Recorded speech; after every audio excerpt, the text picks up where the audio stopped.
Morning students, today we will study a new unit of power system, that is load flow studies. ठीक है, this is very important topic in power system and very interesting also. So in the start of this unit, first of all we will study the bus classification. We will start from bus classification. So what is bus? Bus is a node at which one or many lines, loads, generators are connected. Bus is indicated by a vertical line, okay, at which several components are connected. तो इसका मतलब क्या है कि बस होती क्या है? बस जो है एक्चुअल में एक ऐसा हमारा पावर सिस्टम का एलिमेंट है जिसको हम लोग यदि एक नॉर्मल भाषा में कहें तो ये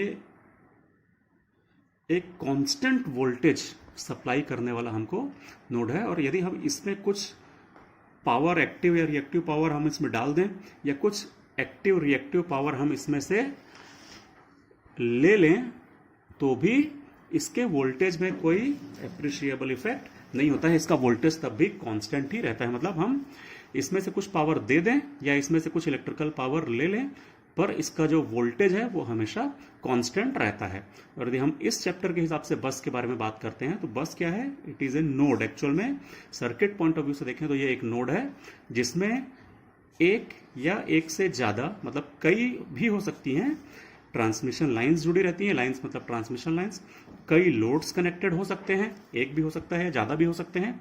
और जनरेटिंग स्टेशंस मतलब जनरेटर्स भी कनेक्टेड हो सकते हैं, एक भी या ज़्यादा भी कनेक्टेड हो सकते हैं. लेकिन ऐसा ज़रूरी नहीं है कि हर बस में ये सारी चीज़ें कनेक्टेड हो. किसी बस में हो सकता है सिर्फ ट्रांसमिशन लाइन कनेक्टेड हो, किसी बस में हो सकता है कि सिर्फ लोड कनेक्टेड हो, किसी बस में हो सकता है कि जनरेटर कनेक्टेड हो, या किसी बस में किसी भी प्रकार का कॉम्बिनेशन इनमें से कनेक्टेड हो सकता है. ठीक है, बस को हम रिप्रेजेंट कैसे करते हैं? तो अपन वन लाइन डायग्राम में बस को एक ऐसे वर्टिकल लाइन से, थोड़ा थिक लाइन से रिप्रेजेंट करते हैं जो नॉर्मल कंडक्टर की तुलना में थोड़ा थिक होता है.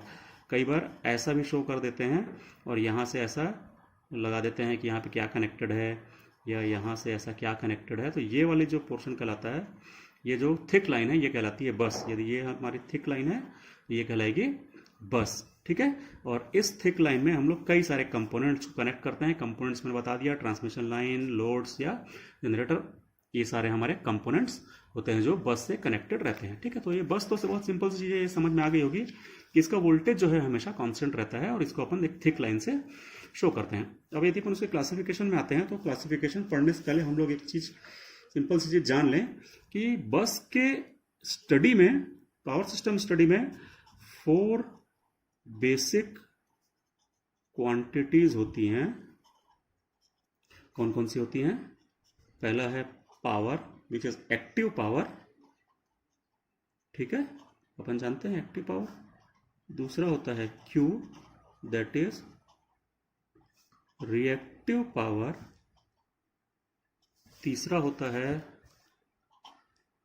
V का मैग्नीट्यूड, हम उसको ऐसे लाइंस के अंदर शो करते हैं. तो ये क्या है? Voltage, magnitude. और जो चौथी क्वांटिटी है वो कहलाती है delta, that is angle of voltage.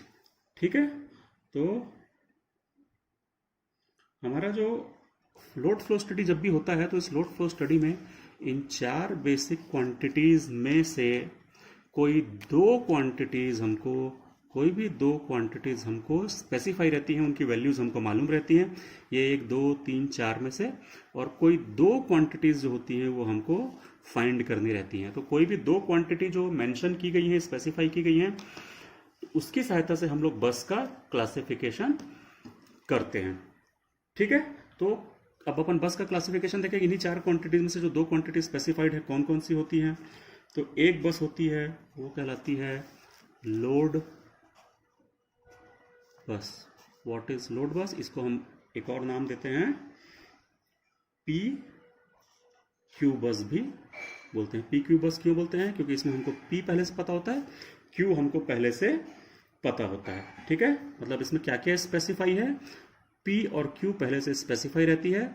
हमको फाइंड करना रहता है वोल्टेज, और वोल्टेज का मैग्नीट्यूड और उसका एंगल ये हमको फाइंड करना रहता है।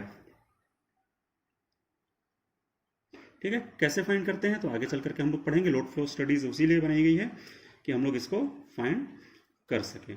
ठीक है, दूसरे टाइप की जो बस होती है वो कहलाती है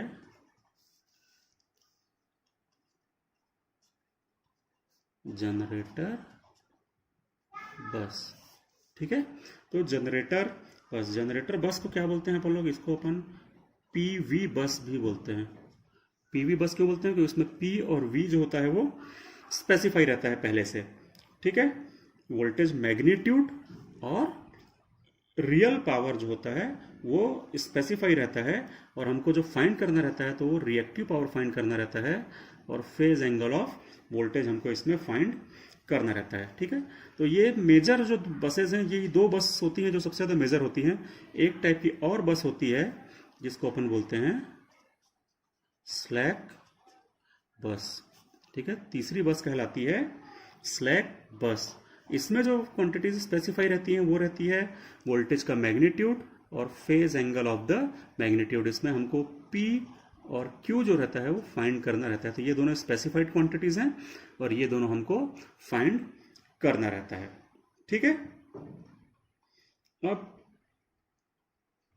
स्लैक बस जो होता है वो एक्चुअल में क्यों होता है और उसका क्या यूज़ है ये आगे चल करके हम लोग पढ़ेंगे। लेकिन स्लैक बस में जनरली जो वोल्टेज होता है इसी को अपन लोग इसको क्या बोलते हैं, एक नाम और है इसका, और इसी को हम बोलते हैं रेफरेंस बस। ठीक है, इसको अपन रेफरेंस बस भी बोलते हैं क्योंकि हम वोल्टेज के मैग्नीट्यूड को जनरली 1 पर यूनिट ले लेते हैं। हम लोग यहीं से इसको रेफरेंस ले लिया, स्टैंडर्ड मान लिया, और इसके कंपैरिजन में बाकियों का अपन वोल्टेज निकालते हैं। ठीक है, जनरली इसके एंगल को कई बार मोस्ट ऑफ द केसेस 0 भी लेते हैं और उसके कंपैरिजन में फिर हम बाकी सबका जो है वो एंगल फाइंड करते हैं। ठीक है, अब होता क्या है कि हमारे पास जनरेटर बसेस से जनरेट होने वाली पावर्स तो अपने को पता है।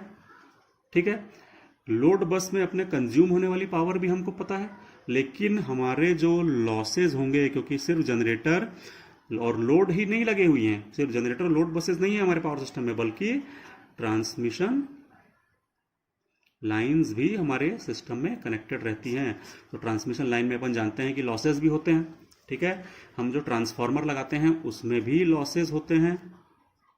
ठीक है, तो ये सारे लॉसेस के बारे में तो इन दोनों बसेस से कोई हमको जानकारी नहीं मिल रही है, क्योंकि ये बता रहा है कि कितनी पावर जनरेट हो रही है, ये बता रहा है कितनी पावर कंज्यूम हो रही है। तो total generated power is not equal to total consumed power. बताओ, हम यदि उसको ऐसा लिखें कि जनरेटेड पावर और जो कंज्यूम या लोड की पावर है उसको अपन पावर डिमांड की तरह, डी मतलब डिमांड, तो load power generated is not equal to power demand. ठीक है, बल्कि होता क्या है, generated power is equal to power demand plus power loss होता है। और हमको पावर लॉस के बारे में तो कुछ पता नहीं है, तो इस पावर लॉस को कौन कंपनसेट करेगा इसमें, तो इस पावर लॉस को कंपनसेट करने के लिए लगी रहती है स्लैक बस। ठीक है, तो एक स्लैक बस अपन अलग से लेते हैं और ये सिर्फ एक ही होती है। मतलब ये बसेस बहुत सारी हो सकती हैं, ये बसेस बहुत सारी हो सकती हैं, लेकिन जो स्लैक बस होती है वो पूरे पावर सिस्टम में सिर्फ एक अपन अज्यूम करते हैं, सिर्फ एक ही होती है ये पावर स्लैक बस। ठीक है, और ये क्यों होती है, टू कंपनसेट पावर लॉस। तो पावर लॉस के बराबर की पावर को ये इंजेक्ट करता है और बाकी ये दोनों अपने आप को फिर बैलेंस कर लेते हैं। तो इस कारण से स्लैक बस जो है बहुत इंपॉर्टेंट बस है, इसको अपन रेफरेंस बस भी बोलते हैं, और इसका मेन पर्पज है to compensate the power loss. Power loss कहाँ होते हैं, तो पावर सिस्टम में कई सारे जगह पर पावर लॉस हो सकते हैं। ठीक है, रेफरेंस बस को कैसा लेते हैं, तो जनरली रेफरेंस बस को अपन रेफरेंस मानते हैं, 1 एंगल 0 मान करके चलते हैं। यदि कोई वैल्यू दी है तो वही लेना पड़ेगा, अदरवाइज अपन 1 एंगल 0 मान करके इसको चलते हैं। ठीक है, तो ये हमारे 3 टाइप की बसेस हुई। यदि इनको हम समराइज करना चाहें एक टेबल में, तो इस प्रकार से मैंने एक टेबल बनाई है, इस टेबल से आप लोग उसको समराइज कर सकते हैं। ये वाला जो कॉलम है ये बस का टाइप है, ये क्वांटिटीज जो स्पेसिफाई रहती हैं पहले से, और एक वो क्वांटिटीज जो हमको उस बस के लिए ऑब्टेन करना रहता है, फाइंड करना रहता है। तो सबसे पहली बस है लोड बस। लोड बस में क्या क्या पता रहता है, तो इसमें अपने को एक्टिव पावर और रिएक्टिव पावर स्पेसिफाई रहती है। ठीक है, और हमको क्या निकालना रहता है, मैग्नीट्यूड ऑफ वोल्टेज और एंगल ऑफ वोल्टेज। ठीक है, ये हमको फाइंड करना रहता है। दूसरी बस कौन सी है, तो दूसरी बस है ये हमारी जनरेटर बस, जिसको अपन पीवी बस भी बोलते हैं। इसमें क्या क्या स्पेसिफाई रहता है, तो इसमें एक्टिव पावर और वोल्टेज का मैग्नीट्यूड स्पेसिफाई रहता है जनरेटर बस में। ठीक है, और हमको क्या निकालना रहता है, हमको रिएक्टिव पावर और फेज एंगल ऑफ वोल्टेज हमको फाइंड करना रहता है। तीसरी बस जो हम क्या करते हैं, स्लैक बस, जिस स्लैक बस को हम अज्यूम करते हैं और ये कुल मिलाकर सिर्फ एक ही होती है पावर सिस्टम में, इस स्लैक बस में हमारा वोल्टेज का मैग्नीट्यूड और वोल्टेज का एंगल फिक्स रहता है और इसमें हम लोग एक्टिव पावर और रिएक्टिव पावर को फाइंड करते हैं। इसका मेन पर्पस क्या है स्लैक बस का, अभी मैंने बताया, to compensate the power loss. So this is all about the buses, bus classification. I hope you may understand. ठीक है, आपको ये समझ में आ गया होगा। सबसे पहले बस किसको बोलते हैं, फिर उसका क्लासिफिकेशन किस बेसिस पे होता है, इन 4 क्वांटिटीज के बेसिस पे, उसमें से कौन कौन सी क्वांटिटीज स्पेसिफाई है उसके हिसाब से बस का क्लासिफिकेशन होता है। और ये एक सिंपल से टेबल के फॉर्म में अपन ने समझने की कोशिश की। ठीक है, तो आई होप आप लोगों को समझ में आया होगा। Thank you.